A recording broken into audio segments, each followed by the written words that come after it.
Well, the first time I got to do a scene with Athena and Boomer, we had Jen, who plays, what does she play?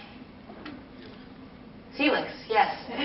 She actually I played opposite her, so had a real life actor to be able to work with. And no, I didn't have the thing where you do one side, then you do the other, and they're like, can I go back? Can I go change hair and make it border? We'll go back to that, because they're never going to let you do that.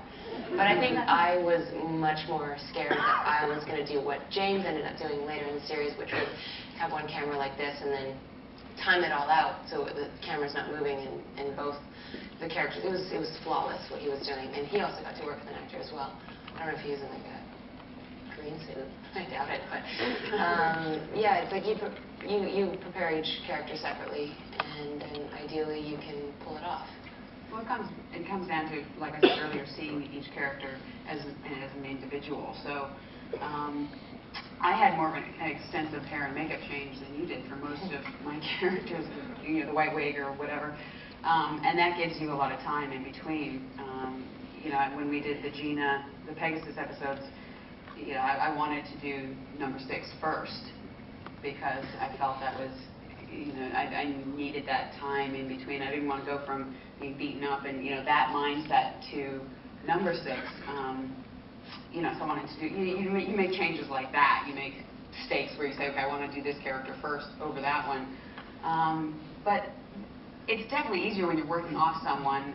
In the last season when I shot myself, when Truco, or Anders. Yeah. You guys know what it is. Yeah, don't tell us, because we're still catching up. Okay.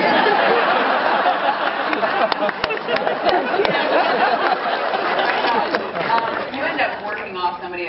My stunt double, we had her in those scenes, and so if you work with somebody repeatedly, then they get it more so than just having a day player in there.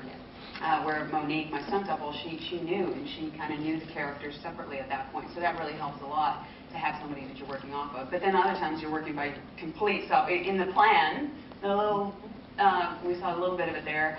At one point, I was playing Shelley Godfrey, and I was already a new 6, tough 6. I just saw a glimpse of a dark-haired 6 in there. And Edward James Olmos was directing it, and he just let it go at the end because there was Doral over there, and Leoben, and Tough 6, and everybody.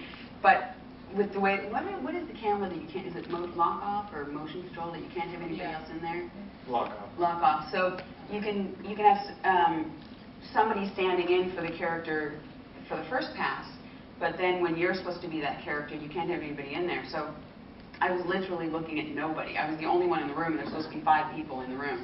So at this point, they were just messing with me, and they just started like, Matthew Bennett just started saying funny things and all this stuff. So I'm the only one on camera. Everybody's watching me, and I'm like talking. Where am I talking about? I'm talking here. There's a tennis ball over there. There's somebody over there, and it gets really kind of confusing and makes for some good outtakes.